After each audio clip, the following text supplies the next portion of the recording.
Hello and welcome back to the Baggies Podcast YouTube channel, where of course we're giving you all the latest news, views and opinions on all things Albion. We are back again today with another match preview for you. It's West Bromwich Albion versus Preston North End, which is a 8 o'clock kickoff at the Hawthorns, which kicks off on Thursday evening.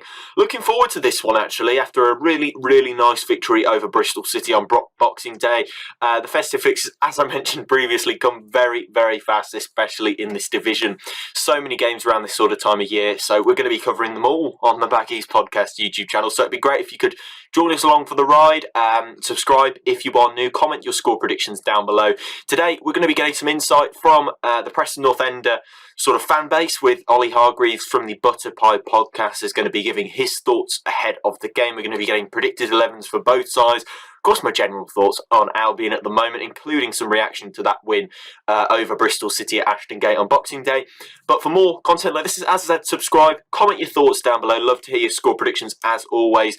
And yeah, let's crack on. It's match preview time. It's West Bromwich Albion versus Preston North End. You're watching the Baggies Podcast YouTube channel. For match previews, match day vlogs, match reactions and more, make sure to subscribe to the Baggies Podcast YouTube channel. So let's start off with the opposition, Preston North End, sitting 9th in the EFL Championship with 34 points on the board. 13th in the form table as well, as it stands over the last 5 games. They've won 2, not drawn a game, but lost 3. So yeah, not too great in terms of form.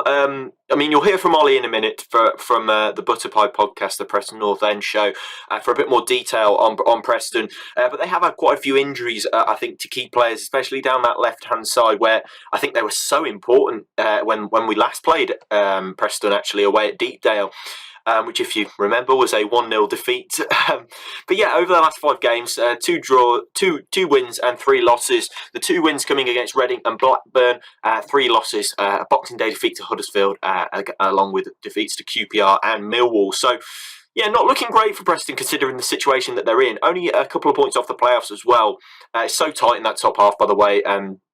We'll talk about Albion in a minute and how close we are to Preston, but you know, really is very tight in that top half of the Championship table. You know, the differences between those who are sort of milling around 14th and stuff and the playoff positions is really just a game away. So yeah, last time against Preston, of course, a 1-0 defeat. Emil Jakobsen scored just after 7 minutes to give them the victory. That was Steve Bruce's penultimate game in charge of the club. So yeah, it really was it wasn't really that long ago, to be honest, since we last played Preston, but of course a difficult defeat that was. I remember a really turgid, really poor performance, if I remember rightly, and yeah, to be honest, I was very disappointed with the performance from Albion.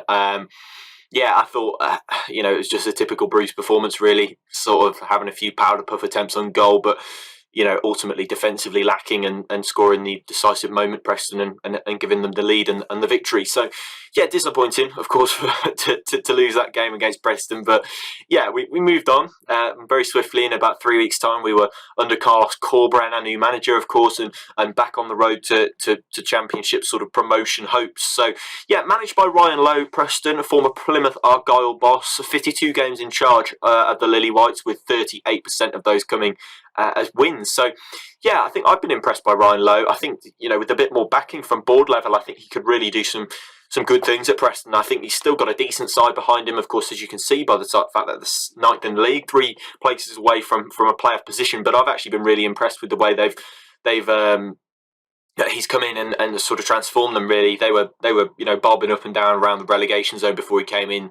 I think it was under Alex Neil not too long ago, and of course I can't remember their other manager's name, but you know, they weren't doing too well, Preston. But yeah, I think Ryan Lowe's come in, done a very good job, and here's their predicted 11 for the game against Albion at the Hawthorns. Freddie Woodman in goal, of course, former Newcastle man. Back 3 of Jordan Story, Liam Lindsay and Greg Cunningham. Midfield sort of 4 or wing backs, as you like. We'll start with Alvaro Fernandez, who's put in that cross for Emil Jakobsen in the away game. Dan Potts at right wing back with Ben Whiteman and Ryan Ledson as 2 centre midfielders. Midfield 3, a front three of Ben Woodburn, Emma Rish-Jacobson and Ched Evans. So, yeah, let's, of course, get those thoughts of Ollie Hargreaves from the Butterpie podcast, the Preston North End show, and he'll give us our thoughts, a bit of an opposition view ahead of the game.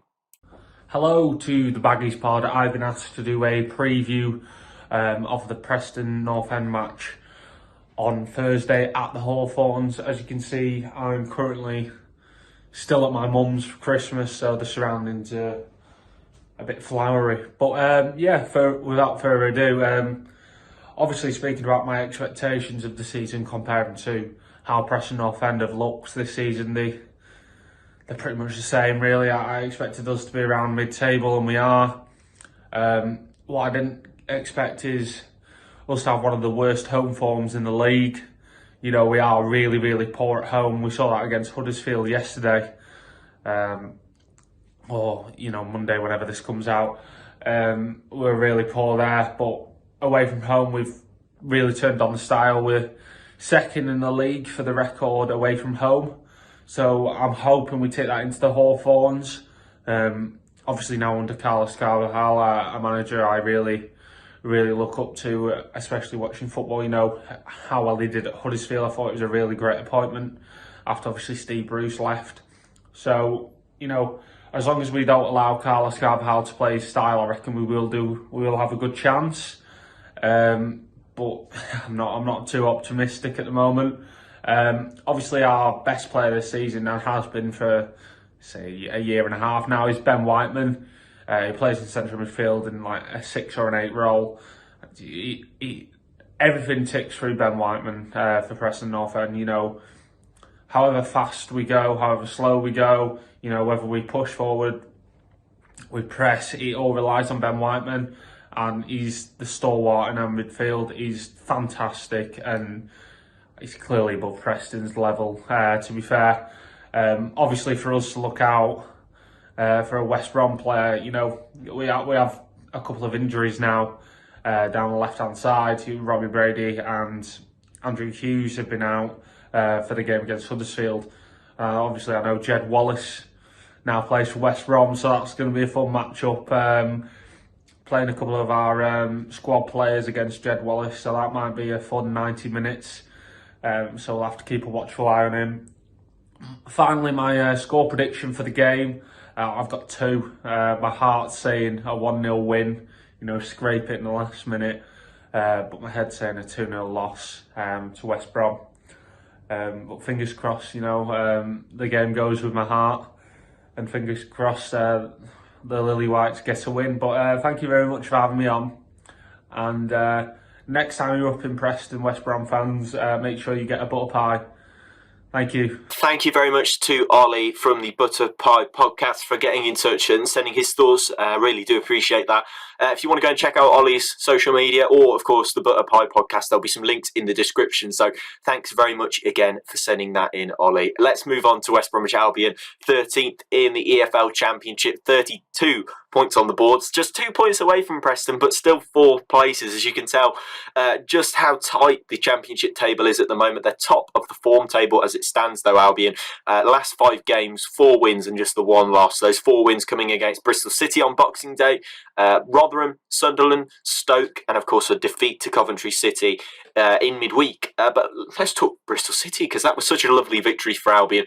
Much improved performance, a great Yokuslu showing is what I want to kind of highlight. I mean, he was absolutely brilliant. I remember performance from Jake Livermore during the promotion season under Slaven Bilic, and I think the Yokuslu showing was somewhat similar, with the way that he was so battling in the middle of the park. 9 ball recoveries, 6 interceptions. He was absolutely phenomenal against the Robins. I just thought that was every inch the sort of performance that we saw of him during the Premier League era under Sam Allardyce. Very short Premier League era, of course, but yeah, absolutely brilliant from Yokuslu. I think he really flourished with Malumbi alongside him rather than Rogic and Swift, I think there was more help defensively, which allowed him to kind of take the reins in that sort of front rather than being expected to be the only person to do any defending. So I thought Yokuslu was absolutely top draw against Bristol at Ashton Gate, and I think that that's the sort of performance that we kind of need from him every single week. I think he's looked very good since signing, but I think there's still a little tad more to come. But yeah, 9 ball recoveries, 6 interceptions, that is very, very good for a championship game. I know they're normally pretty hectic, but that was something special from Yokuslu. So yeah, Brandon Thomas Asante, of course, scoring another wonder goal. I mean, yeah, I mean, it's becoming it's really unexpected that he tries all these things. You know, it's sort of the unexpected that he continues to try. But for me, they're not unexpected. I think we're kind of starting to expect them. You know, as Albion fans, of course, his bicycle kick effort and this lobbed sort of effort against Bristol on Boxing Day. I think he's kind of just having a goal of the season competition with himself, which is quite annoying. But you know, leave it to somebody else, Brandon. But yeah, I thought that he was brilliant again.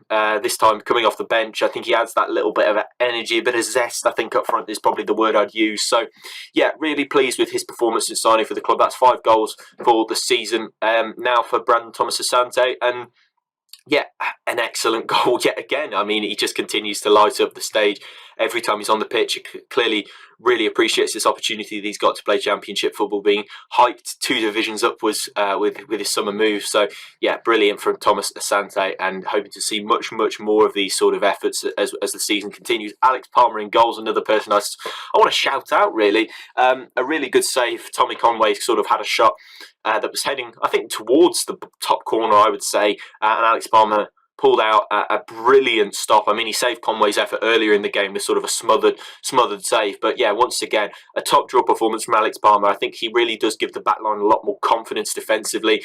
Of course, only the 2 goals conceded from Carlos Corberán. I mean, not neither of those coming from open play as well. So yeah, really buzzing with Alex Palmer in goal at the moment. So yeah, let's talk predicted lineups. You'll see it on the screen now, but I'm going to keep Alex Palmer in goal, of course, with a back 4 of Darnell Furlong, Dara O'Shea, Eric Peters, and Connor Townsend. A midfield 2 of Okay Yokuslu and Jason Malumbi. I think that worked really well. I'd like to see Rogic in the number 10 role with Matt Phillips and Jed Wallace alongside of him, and I'd like to see Thomas Asante given a start after his good performance from the subs bench against Bristol. So that's my predicted lineup. I'd love to hear yours. As for score predictions, I'm going to go 1-0 Albion. I think that we're looking very solid defensively, but I think Preston will be a much more difficult task than Bristol. I think Bristol looking very shaky defensively, but however, Preston looking pretty decent defensively this season so far. So I'm going to say 1-0. Be quite tight, but I think Albion should have the edge with the form that we've been in recently. Of course, top of the form charts. So looking forward to this one. Let me know your score predictions down below. I'd love to hear your thoughts ahead of the game. Are you going to the games over the festive period? I'd love to hear your thoughts. But yeah, make sure you subscribe. That's the end of this match preview video. I'll see you in the next one. Thank you so much to Ollie for getting in touch and sending in his thoughts. And I'll see you in the next one. Goodbye.